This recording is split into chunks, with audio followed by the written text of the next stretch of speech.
The next fight that's coming up is the battle of Fiscal Cliff. Let's talk about how we can win this one. That's what we'll talk about for lunch today. It's very clear that Congress kept pushing the can down the road, kicking it down the road until the end of the year of this year, when everything comes due. The Bush tax cuts expire on upper class and everybody else. The alternative minimum tax kicks in. The inheritance tax starts again. The dividend tax starts. The capital gains rate goes up. The automatic cuts in the defense budget sequestration kick in. The automatic tax increases kick in. Everything comes at the same time. And Congress bravely put it all off until after they were reelected. So the question is, how does the Republican Party cope with it? What should Speaker John Boehner and Majority Leader Eric Cantor do? Well, at the moment, they're doing, as usual, the wrong thing. What they're talking about in public is how much in the way of tax increases they will permit. And Obama came in with a proposal of $1.6 trillion of tax increases, all on people making more than $200,000 a year for an individual and $250,000 for a family. They are devastating increases. They increase the basic rate to 40%. They raise dividends up to 40%. They raise the capital gains up to 20%. And then they practically cut by 1/3 your deductions for charitable contributions or for home mortgages or other deductions that you might take. It'll be a very significant increase on taxes on anyone affected. But he said nothing about spending cuts, not a word. So Boehner replied by saying, well, we might tolerate some revenue increases, but maybe not increases in the tax rates.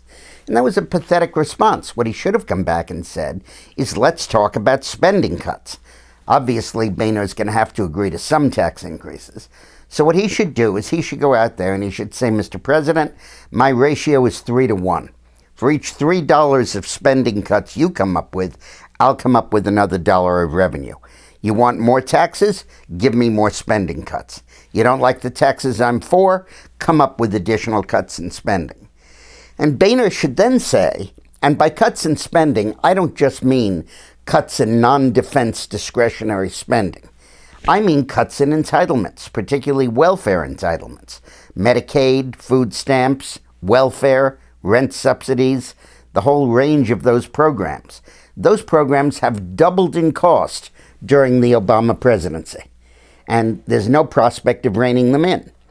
See, what usually happens when you agree for spending cuts in return for tax hikes, the tax hikes take effect. The spending cuts do too, but the tax hikes so screw up your economy that more and more people go on entitlements, and the entitlements go up, overcoming the cost savings that you originally projected in the budget. And that's what will happen this time if Obama has his way. But Boehner should insist on caps and reductions in Medicaid and in food stamps and all kinds of cash programs that are means tested. We can't just let that increase as rapidly as it is. And then in return, because of the results of the election, he probably has to go along with some revenue increases, hopefully limiting deductions, not raising rates. But the important point, let's make the whole debate right now not about how much are we going to raise in taxes, but how much are you going to generate in spending cuts. That's what we ought to be doing now. Thanks a lot.